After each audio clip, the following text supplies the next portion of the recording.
Welcome to the Solution Finders. Today I'm here with Tiffany. Tiffany presents the Alchemy of Abundance podcast, and she owns Heart in Soul Healing. She's a healer and an astrologer, and I'm happy to talk with you today. Yeah, thank you so much for having me on the show, Una. And it was such a delight to have you on mine as well. Thank you. Yeah, it was. I really enjoyed our conversation. Yeah, me too. And it's nice to be able to come together again to have another one. Yeah. And yeah, so how did you become a healer? Yeah, that's such a great question. And, I think that there's a part of me that has always been this way, but it needed to be developed. It needed to be nurtured, right? And I needed to really understand myself. Because I remember being a child and watching the way people operated, because when you're a kid, the adults, they're everything, right? Because we're just a kid and the adults are up here. And so I was told, well, if adults say it, it's real, it's true. It's like Google, right? If you find it on the internet, it must be real. And I'm watching these adults around me and going, I don't actually think they know what they're doing. And this illusion that adults know what they're doing at all times, I was really starting to understand that wasn't necessarily true. And it wasn't a bad thing, but everyone's kind of blossoms at their own time. And some of us, depending, maybe we do or don't. And so it was really hard, at times to kind of understand that within myself. Looking back, I have the language for it now, where then I didn't really. And so, through the evolution of my life and really connecting with myself, I went through a period of time of truly disconnecting. And I think it was really needed, right? And so, I was in a relationship and married for about 7 years. And it was a very difficult experience, really in entirety. And, the day that it was, officially done was the day that I said, okay, time to get to work because it's of no, it's not the other person. It's never, it's not about the other person, right? It's about us. And so, we can spend a lot of time in that victimhood mentality thinking it's the other person, right? But that doesn't evolve us. That doesn't move us forward. And so I don't know where it came from, but this resolution that was like, well, now I need to figure out who that was. And, I can pretty much, look back on really some pivotal, stepping stones within that, after the divorce and, just kind of being on my own. I had my daughter, I was in a new relationship, and I just felt totally out of control of my body and my nervous system. And so finally recognizing that because I hadn't recognized that before. And so I took to doing a lot of breathing exercises. And so when my nervous system would, kind of take over, right, I would calm myself down. And just that ability of us to calm ourselves down, I think is so important and so empowering because again, it takes us away from that victim mentality to say, no, no, no, I do have power. I do have control because we often want to find power and control in all the ways that's really not where we have any of that, right?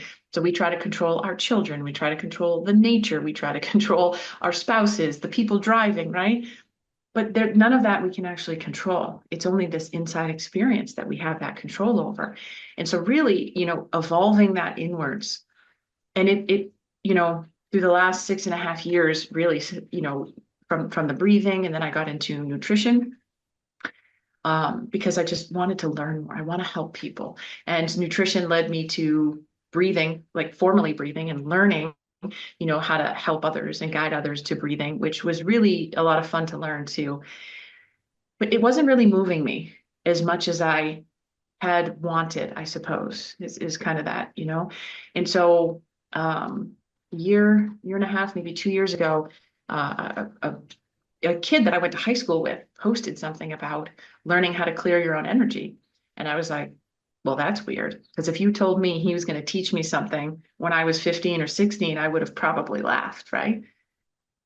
And so I jumped into the course and it was a 5-day course. And I was like, oh no, I need to learn how to do this. It wasn't like a thought in my head.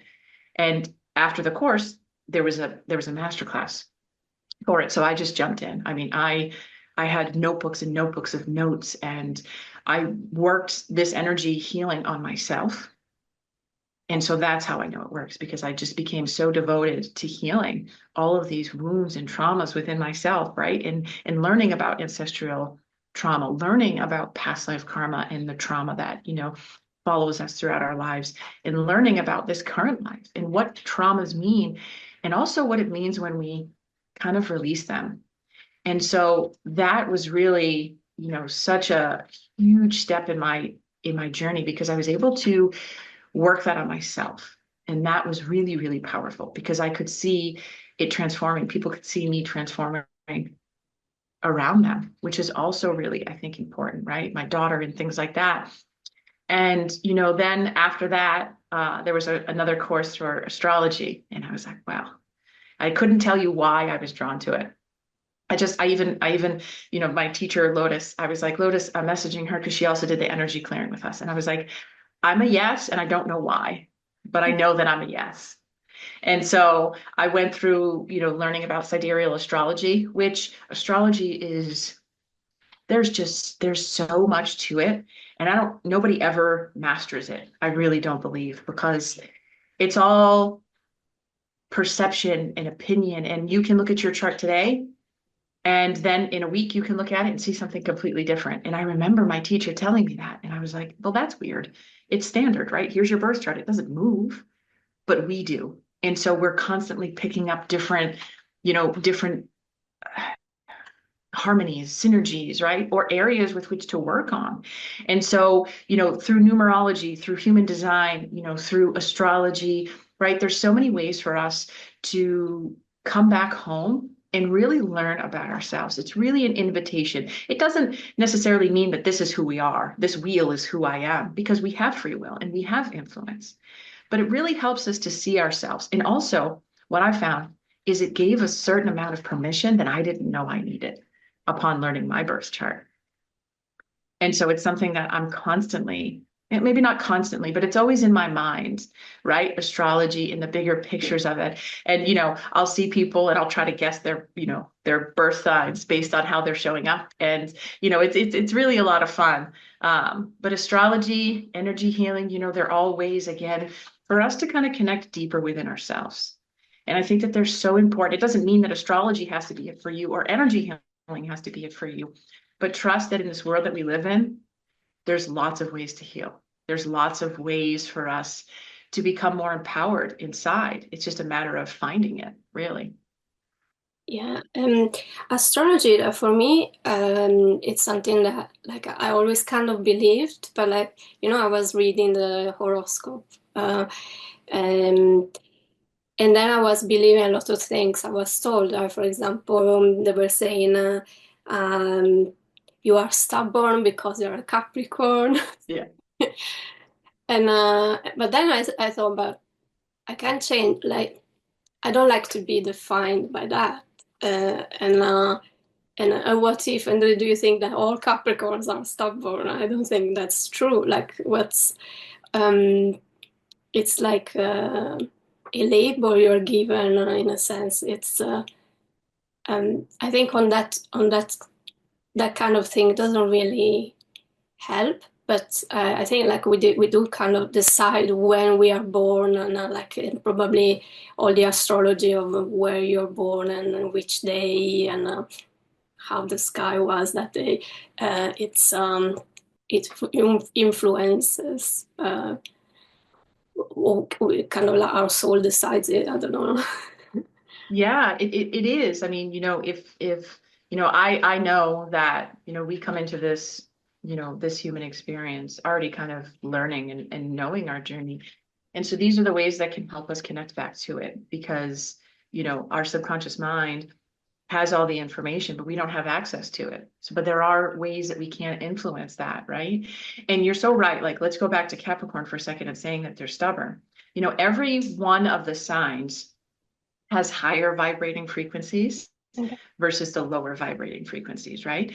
And so, like, if we talk about Aries, Aries is a very fiery planet, right? It's leadership, it's action, it's drive, it's determination. It can also be anger. right? And so we can always see ourselves in the higher vibrating instances. But the other thing is anger inherently bad?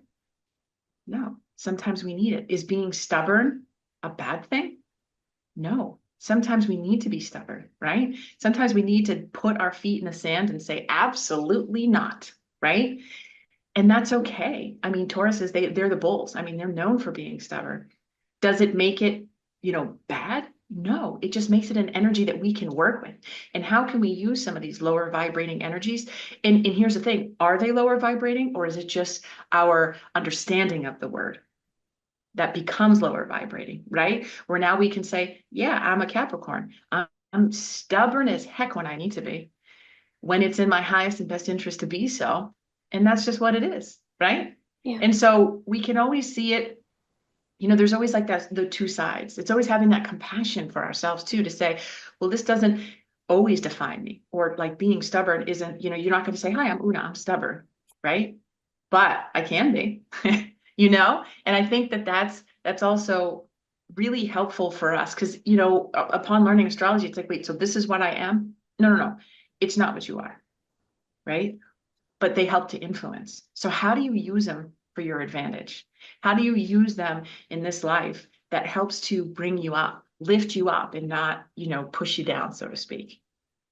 Yeah, and I see that you talked about respond to life instead of reacting to it. Mm-hmm. That's like with anger, that can be a very good example because sometimes we can have very big reactions or things that we are not happy about afterwards. So, why did I do that? And Mm-hmm. and we can learn to respond instead to do it consciously, to go out of the unconscious or subconscious. Yeah, and kind of respond with intention. And so what I often say is in a reaction, right? So when we become reactive, it means that our nervous system is already engaged. It may not mean that whatever happened in that exact moment was what caused you to be so upset. It's really actually probably not usually that, right? It's something that led up to it, but we didn't know it. We didn't understand it.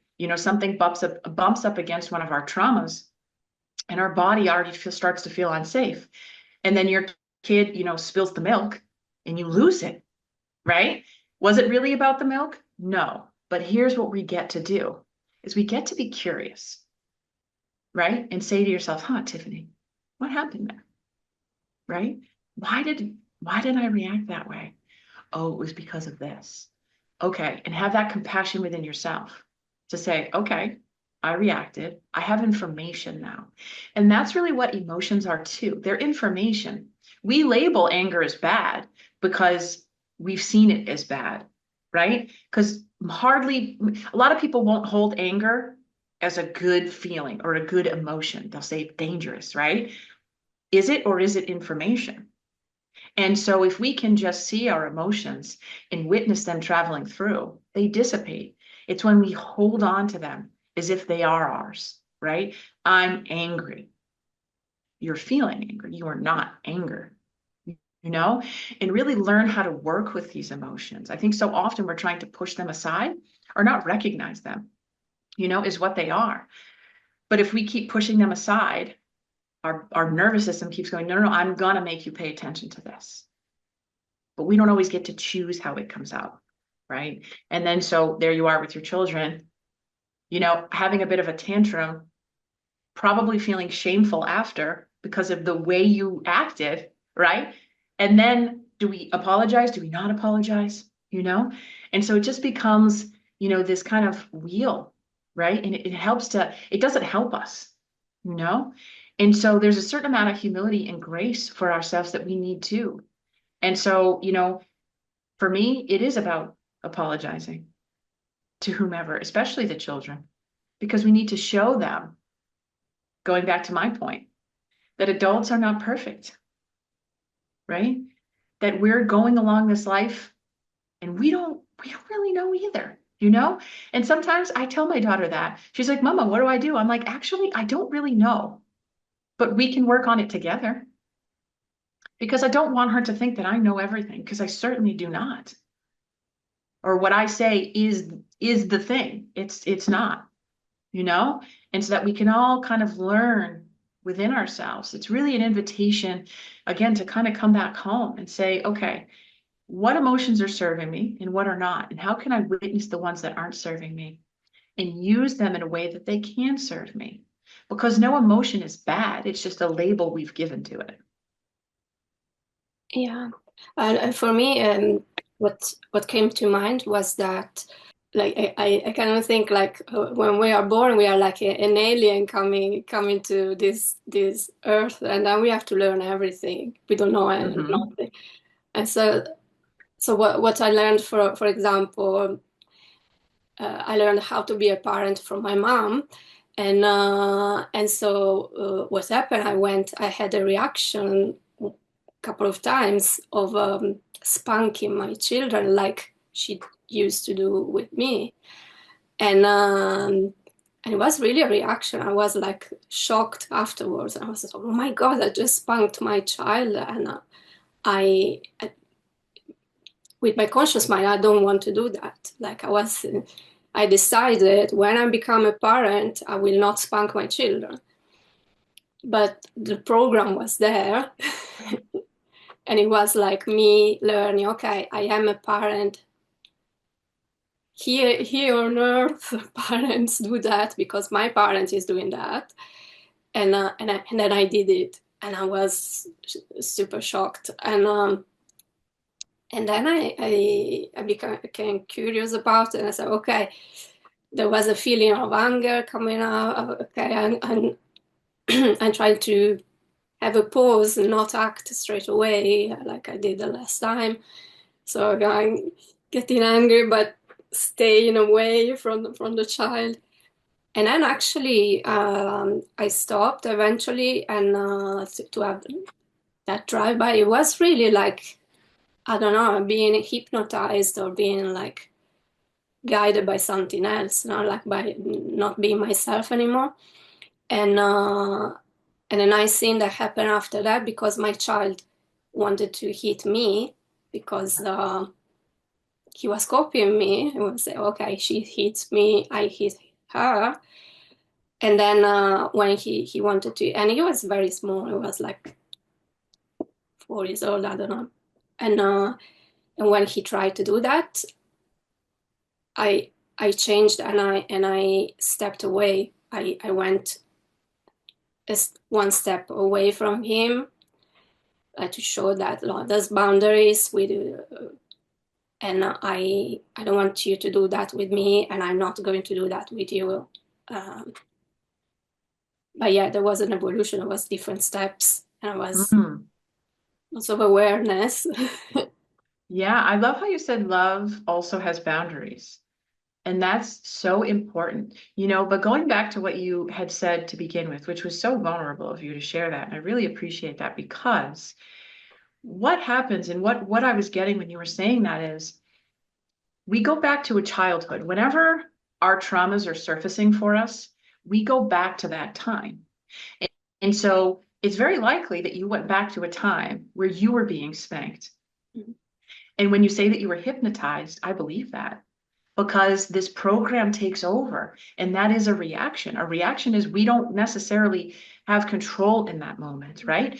It's so often when we react, it's when we go, oh man, why did I do that? Right? And it is like that. It's like this supernatural occurrence happened and you couldn't stop it.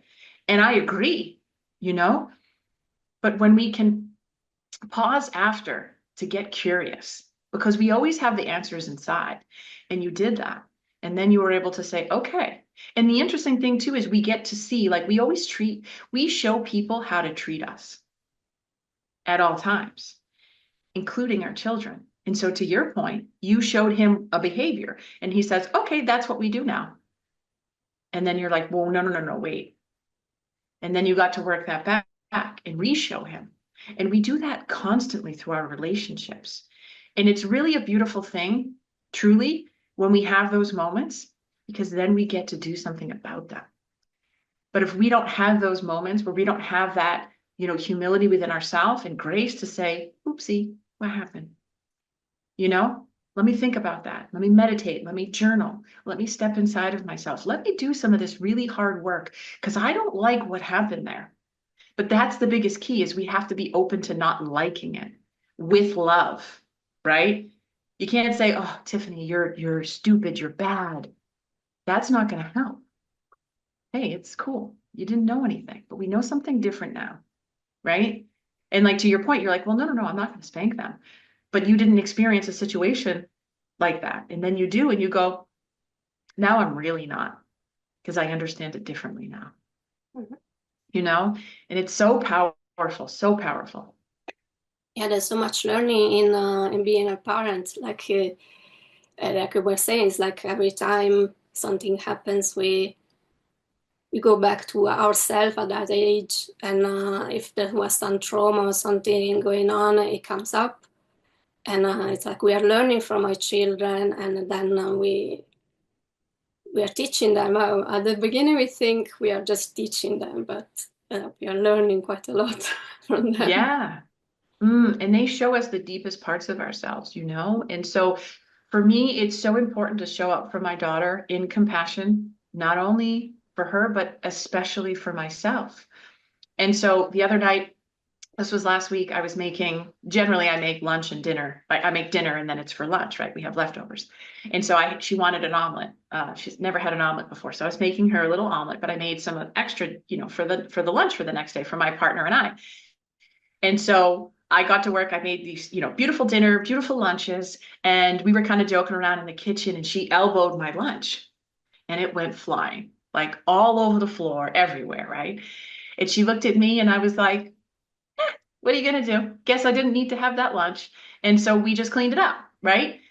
Instead of having these, like, because she didn't do it on purpose. So if I show her that it's wrong and bad, then I'm shutting down that side of herself that's human, that it got caught up in a moment and didn't see something. It's not a big deal. And so we cleaned it up and she kept saying, I'm sorry. And I'm like, it's not a big deal. It happened.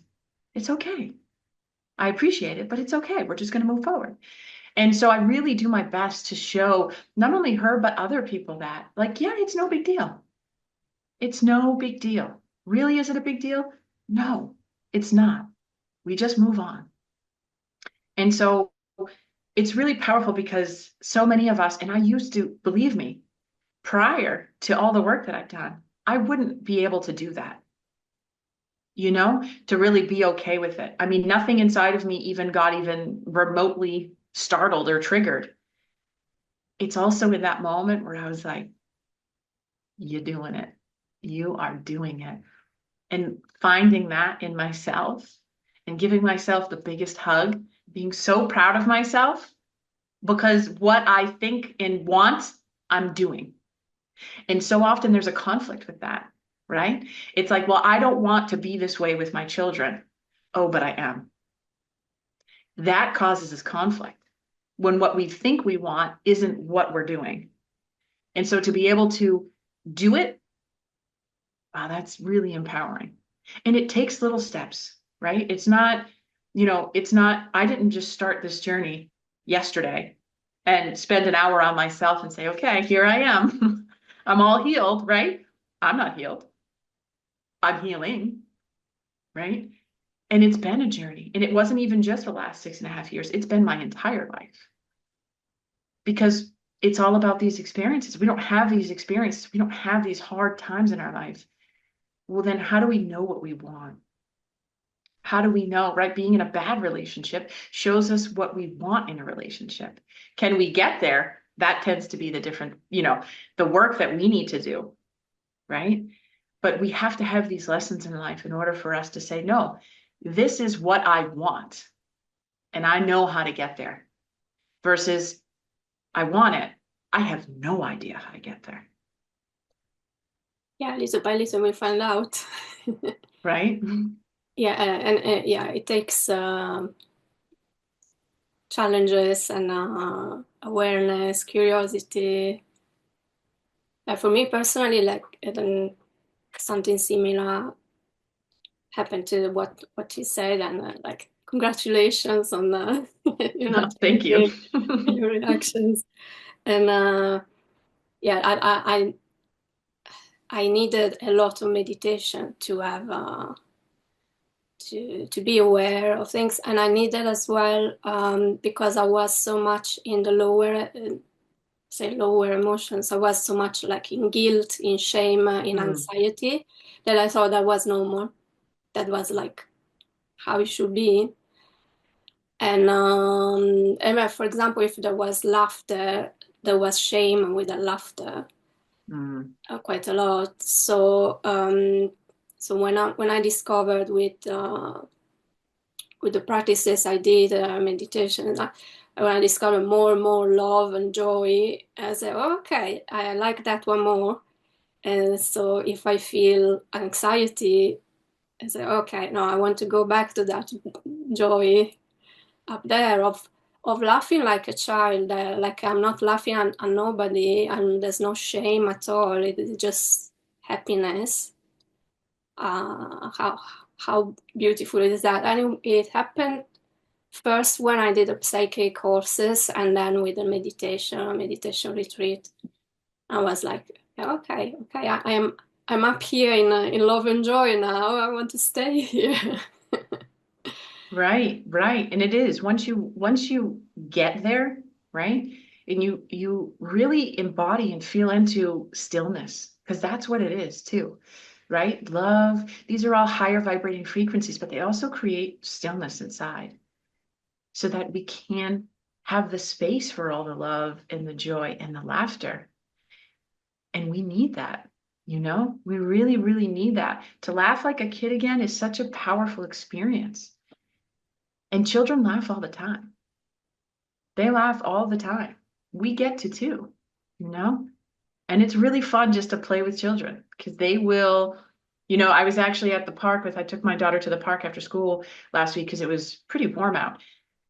And she's like, "Are you going to play with me?" And I'm like, "Yeah, of course I'm going to play with you." And we ran around playing hide and seek, jumping through things, and just I felt like a kid. I hadn't played on a playground like that in a very long time. And we had the best time. And I said to her, probably about three-quarters of the way through, I said, honey, I really appreciate you because you really invite me to remember how fun it is to play and to be a kid again. Yeah, it's so nice.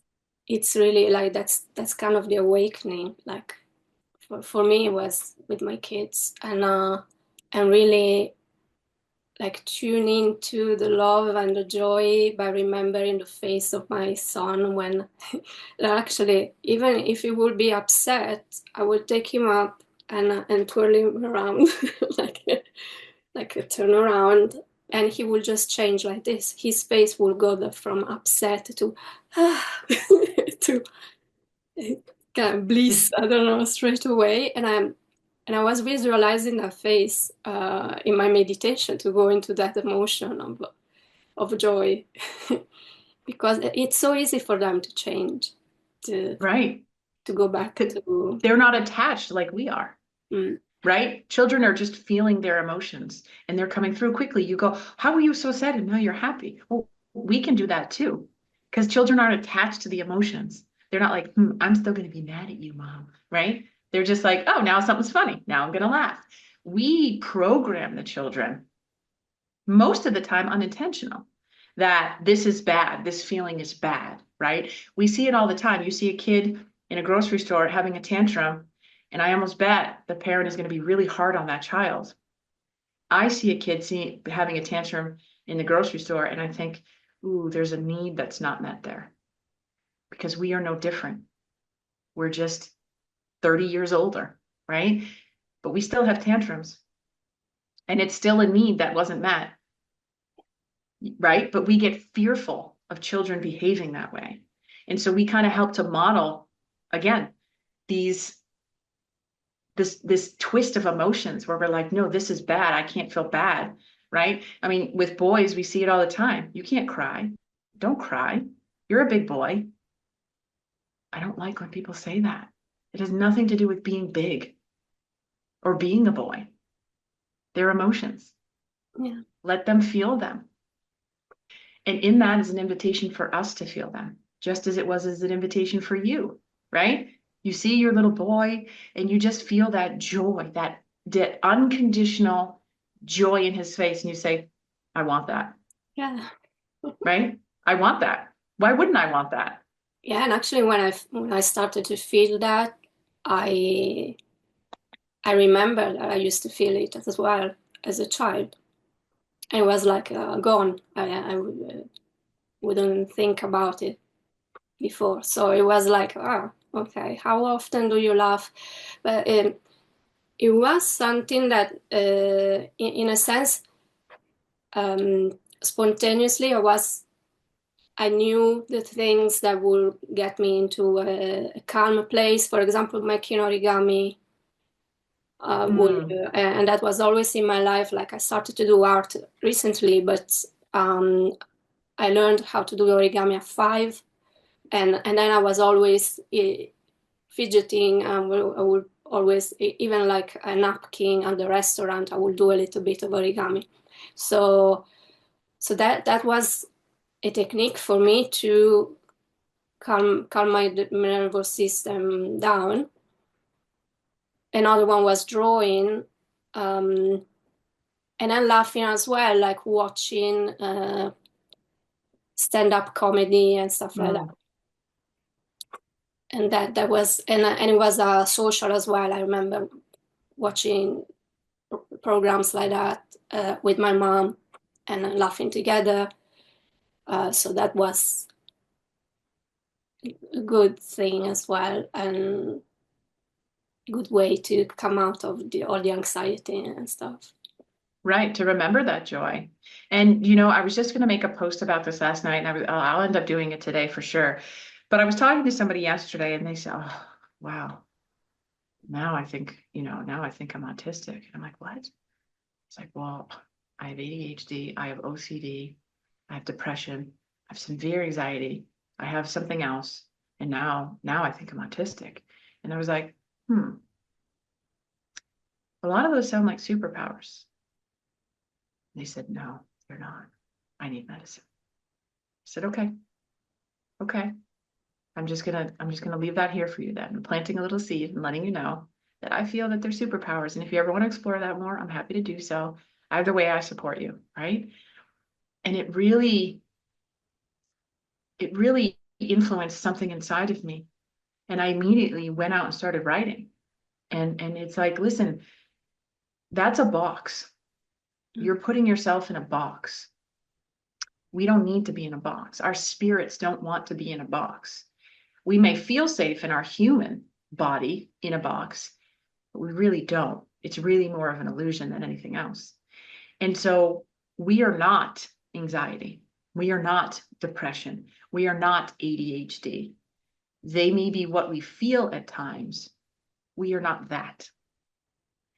And to remove those restraints, those shackles of these words that are so polarizing now, because anxiety to me is a clear picture of where we need to heal, because we're trying to control something outside of ourselves.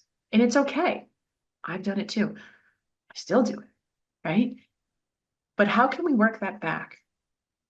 And how can we use anxiety in that way as information instead of saying, nope, can't do it, I'm anxious? I mean, I'm around people all the time that say, oh, no, no, you can't put the pen here. The pen has to go here in order for me to feel safe. They're not saying that word, but that's what they mean. And I have all the compassion in the world to say, okay. But in my mind, I'm thinking, I'm just sending you love, because where the pen is really has no bearing on your life. We're just attached to it. And we don't know something in that moment. I know something different. It doesn't make me better. It doesn't make me any of those things. I just see it through a different lens. And that's where I get to offer that compassion and love.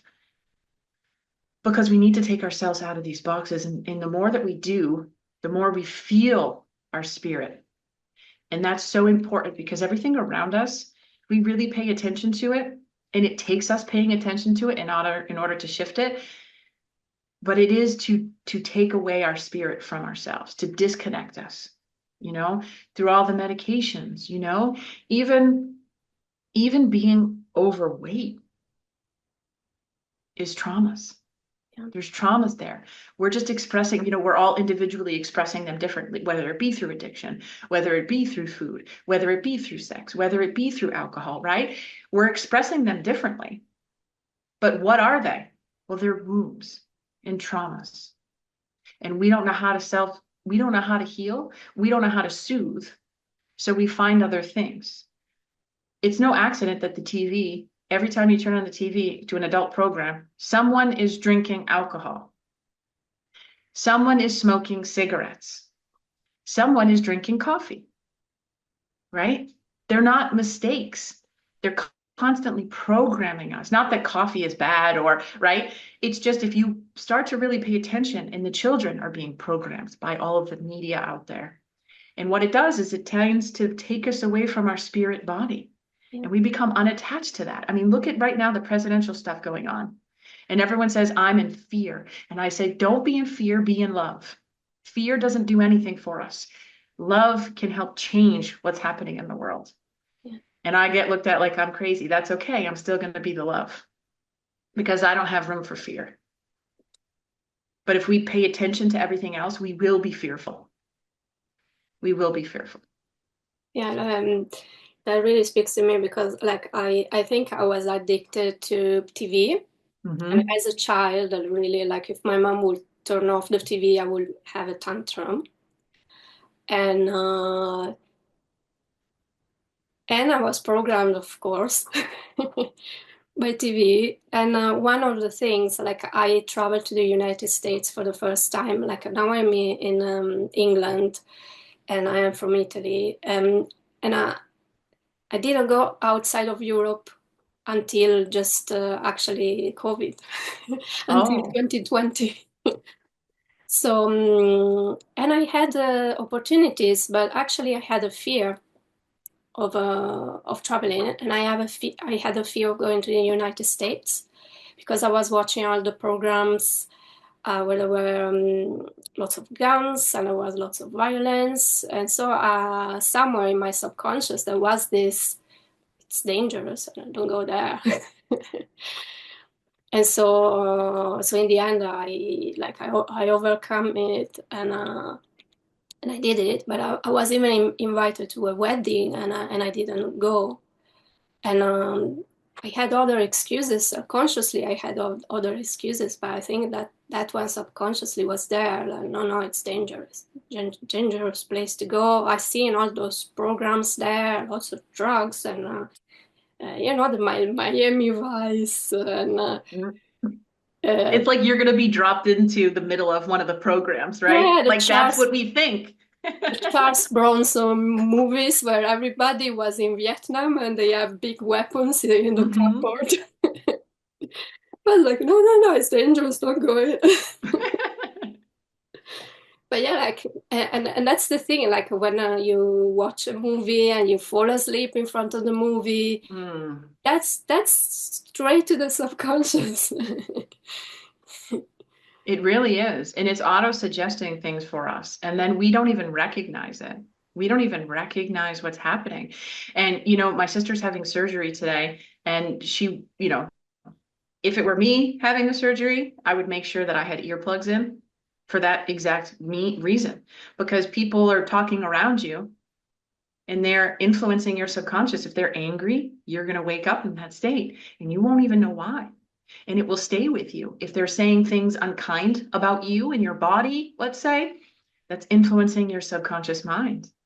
And, that's not, some of the things that I do aren't the things other people are very, open to on their journey to doing, and that's okay. But, I was just kind of thinking that last night and just kind of, saying a little prayer that, hopefully they are kind to her, and that nothing like that comes across her subconscious, because I can't control anything else. But it really does matter. And like the children nowadays, like I'm 42, and so the TVs that we had when we were kids were much different than the TVs we have now.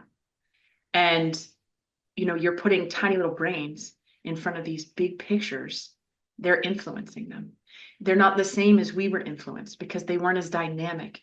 The tones were very muted, right? And we were watching it from far away. And it was probably this little TV, right? Like our family TV was extremely small. We didn't know anything different.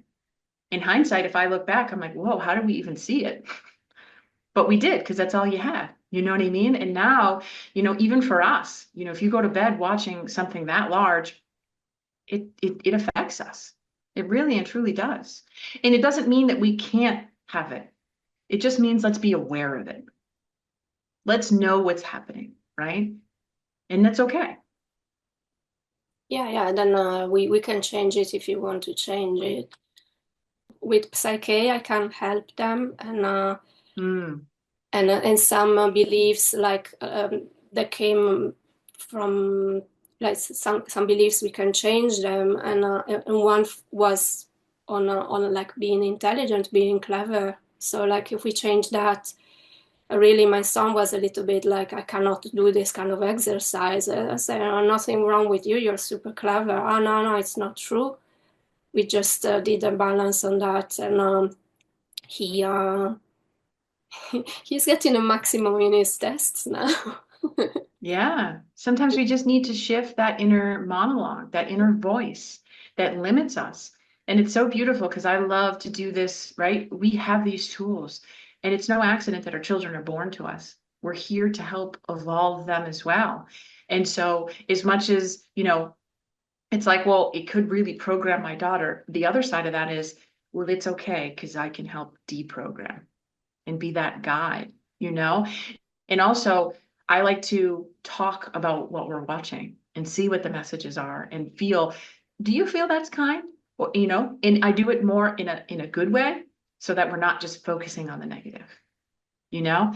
And so to have these conversations and to see where her mind's at is also really helpful. So, okay, so you can watch something that maybe I don't agree with, but we can also have our own opinion of it, and that's okay, Because like you said, to your point, no one's monitoring what I watch. And I probably don't watch all the best things either, right? So our kids aren't either. But how do we help ourselves? How do we help protect ourselves, within that, really? Actually, the other night, my daughter loves to do a lot of drawing videos, and at bedtime, she started crying. And I was like, what's the matter, honey? She's like, oh, I saw something on YouTube. And she only uses YouTube for the drawing videos, and I didn't think anything of it. So I said, well, honey, what did you see? And it took her a while. She's like, well, there was a cat standing over a woman with a knife. And I was like, oh, yeah, that sounds pretty horrible. I'm so sorry that you saw that. And so she couldn't really sleep. And so I did I energy cleared that YouTube experience for her, and she was asleep. Right. And I was just so grateful that I had that tool in that moment to really help her get by. And she got to see it in real life. Something was very big, and now it's not. Yeah. Yeah, I did that as well. But with Psyche, I can change the perception of a Mhm. stress. So I can do it for my children as well. When there's something stressing, I do it all the time for myself when I find something. And another thing, I I learned the coherence healing, and I do the healing sometimes for my children as well. And like once, for example, in the middle of it, my son said, I'm better now, and he left the room. It was fast. All done. And I think I was thinking, I really like the perception we have when we focus on on things that are good for us, that are kind of enhancing for us.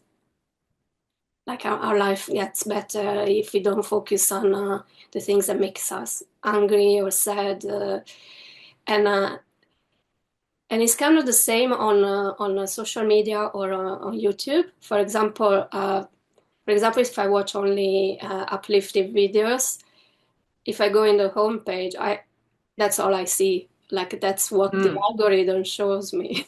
Mm-hmm. Mm-hmm. Facebook as well. But if I like the other day, I was checking out something that happened, like some kind of news that were a little bit shady.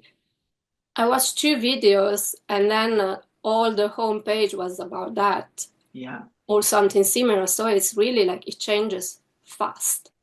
It's like the algorithm can be reflective of our nervous system. Yeah. Right? Really, when you're saying that, and I intentionally created my Instagram to be uplifting.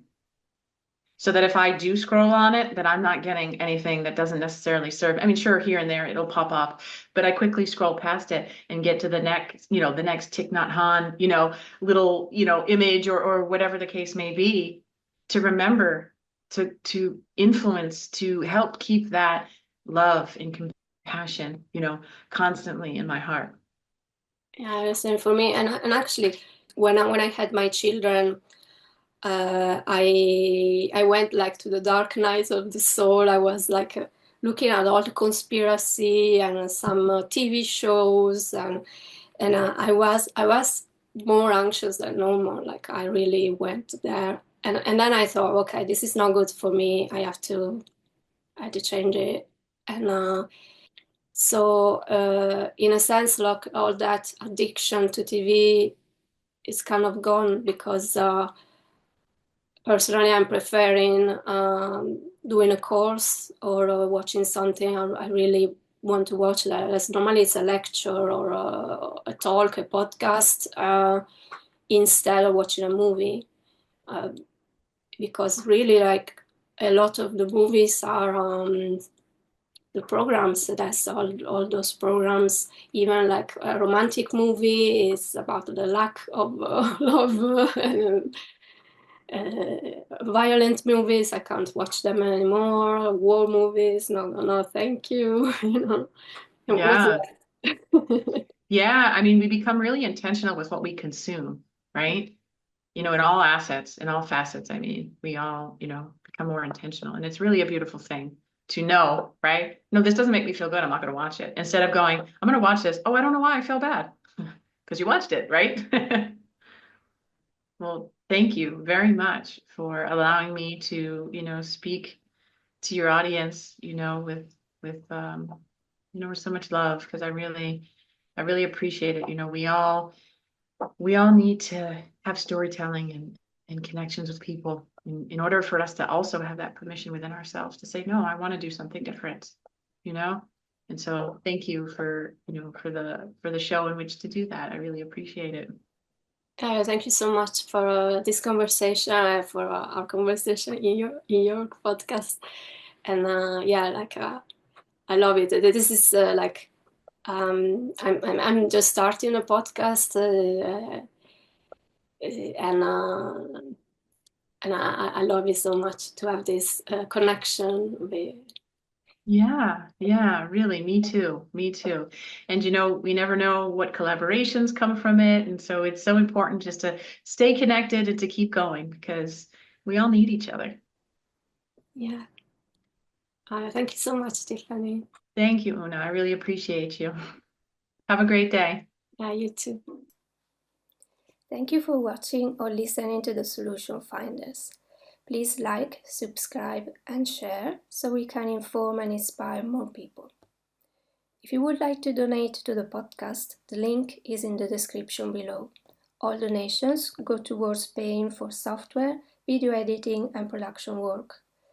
Please visit unamars.com, unamarz.com, for one-to-one sessions with me to reprogram your subconscious mind, for my original origami art and printed products like t-shirts and stationery, for more info about this podcast.